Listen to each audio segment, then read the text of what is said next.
Without this company, many of us would never have owned our first mobile phone. Nokia once ruled the pocket of the world. In 2007, they sold more phones than Apple, Samsung, and everyone else combined. So how did the king of phones lose the crown? This is the story of why and how the Nokia mobile phone brand died, what we can learn from it, and what will make you feel nostalgic and long for the past. Hey steppers, welcome to English Step Fluent. Nokia began long before smartphones. The company was founded in Finland in the 1800s and later moved into electronics and telecom. By the late 1990s and early 2000s, Nokia phones were everywhere. The 3310, the N series, tough batteries, strong signals, simple menus, and that famous ringtone. Their operating system was called Symbian. It worked well for calls and texts, basic apps, and simple cameras. Inside Nokia, one belief was very strong: hardware first. Make great handsets, make them tough, make them last. And for a while, that belief was right. Good hardware plus basic software made Nokia number one. But the world was changing. In 2007, Apple introduced the iPhone. It was not just a new phone. It was a new idea of what a phone could be. A touchscreen computer with the internet, a smooth browser, and later an app store with thousands of apps made by developers around the world. In 2008, Google released Android, a free, open system that any manufacturer could use. Suddenly, the game moved from best hardware to best software plus best ecosystem. Nokia saw this, but they reacted slowly. Symbian had been designed for old phones with small screens and buttons. It was hard to turn it into a fast, modern touch OS. The menus felt deep. The experience felt old. Developers found it painful to build apps. Meanwhile, iPhone and Android made development easier and more exciting. Users moved. Developers moved. The future moved. Inside Nokia, there were internal battles about what to do next. Some teams pushed Maemo and then MeeGo, more modern Linux-based systems. These projects showed promise. The N9 became a fan favorite, but they were late and received limited support. While Nokia argued with itself, Apple and Android took the market. There were also strategy habits that held Nokia back. They had a strong relationship with mobile carriers. Carriers loved Nokia's volume and variety, and Nokia designed many models to please them. But the new world was not about pleasing carriers. It was about pleasing users and developers. Apple went directly to the user with a simple line of phones and one clean store. Android offered freedom to manufacturers and a huge app market. Nokia stayed busy shipping many models every year, dozens and dozens, yet fewer people cared, because the software experience felt behind. In 2010, Nokia hired a new CEO, Stephen Elop. He wrote the famous burning platform memo, saying Nokia was standing on a burning oil rig. If they did not jump, they would burn. The message was simple: we must change now. The change they chose came in 2011. Nokia would drop Symbian and MeeGo and make phones with Microsoft's Windows Phone.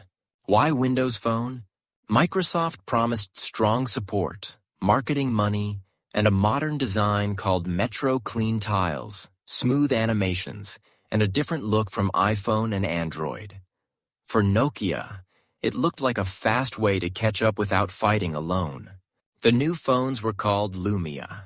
The hardware was colorful and beautiful. The cameras were amazing. Reviewers liked the design. But there was a fatal problem: apps. The Windows Phone store did not have enough apps. Many big apps came late or never came at all. Friends could not use the same chat apps. Banks did not release clients. Games were missing. Users left because their favorite apps were not there. Developers ignored the platform because users were not there. It was a loop that Nokia could not break. Another issue: choosing Windows Phone also meant not choosing Android. While Samsung and many others rode the Android wave, Nokia stood on a small island with Microsoft. The island looked clean, but the ocean around it was full of ships carrying the apps everyone wanted. Sales kept falling. Costs remained high. Mindshare dropped. In 2014, Nokia sold its devices and services business to Microsoft. For many people, that moment felt like the end of Nokia phones. Microsoft tried to keep Lumia alive, but the app gap stayed. After a few years, Microsoft stepped back from the phone market. The platform faded. Later, a company called HMD Global licensed the Nokia brand and released Android phones with the Nokia name. They were decent, often budget or mid-range, but the age of Nokia as the global leader was gone. So why did Nokia's phone brand die? Let's make it clear and simple. 1. They underestimated the software shift. Nokia was world-class at hardware. But the smartphone war became a software and ecosystem war. iOS and Android were not just operating systems. They were platforms for millions of developers and billions of users. Symbian could not evolve fast enough, and the modern alternatives inside Nokia, MeeGo, MIMO, were late. Number 2. Too many models, not enough focus. Nokia shipped a huge range of devices every year. This kept factories busy and carriers happy, but it split attention. Apple focused on 1 or 2 models. Android manufacturers focused on a few strong lines. Nokia's energy went into variety, not into one perfect experience. 3. Slow internal decision-making. Big companies move slowly when the world moves fast. Projects competed, teams argued, strategy changed. While Nokia debated, Apple and Android executed. 4. The Windows Phone bet. It brought fresh design and Microsoft's power, but without a healthy app store, it could not win. Users follow their apps. Developers follow users. The loop never closed. 5. Culture and confidence.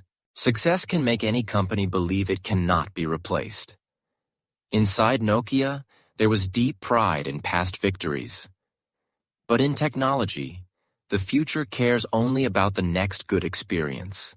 There's also an important how in the fall, how it actually happened step by step. 2004-2006, Symbian dominates, but smartphones begin to change. 2007, iPhone launches, a new UX standard appears. 2008-2009, Android launches and spreads fast across many brands.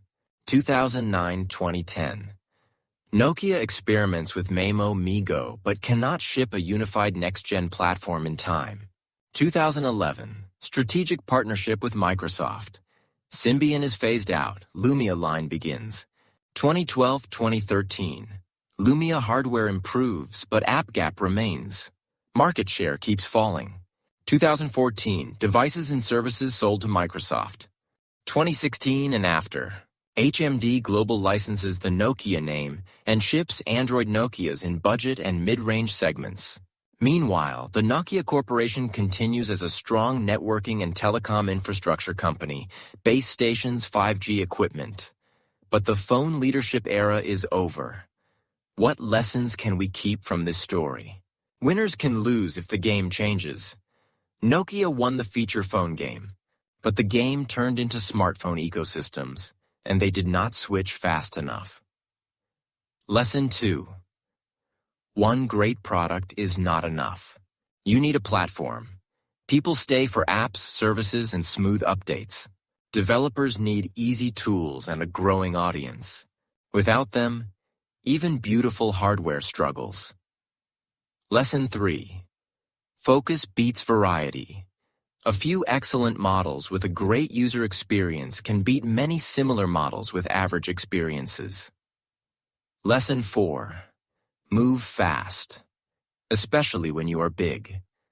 The larger the company, the slower the change. Build teams that can ship quickly, test, learn, and ship again. Lesson 5. Be brave, but choose the right partner. The Windows Phone bet was bold, but bold is not enough. You must be bold and aligned with where users and developers want to go. So, did Nokia's brand die? As a leader of phones, yes, the reign ended. As a name, it survives on today's Android devices made by HMD, and as a company, Nokia still builds the networks behind our calls and data. But the magic, the feeling that Nokia defines the phone belongs to history. Close your eyes and remember your first Nokia. The battery that lasted for days, the sound of a text message, the game of Snake, the strong signal in places where nothing else worked. That memory is real. The world moved on, but that chapter taught us something deep. Technology is not only about what you build. It's about how fast you learn, how simply you delight users, and how open your doors are to developers. Nokia showed us how high a brand can fly. The smartphone revolution showed us how fast the sky can change.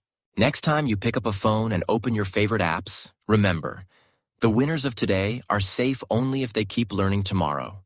That is the quiet truth behind the rise and fall of Nokia's phone empire.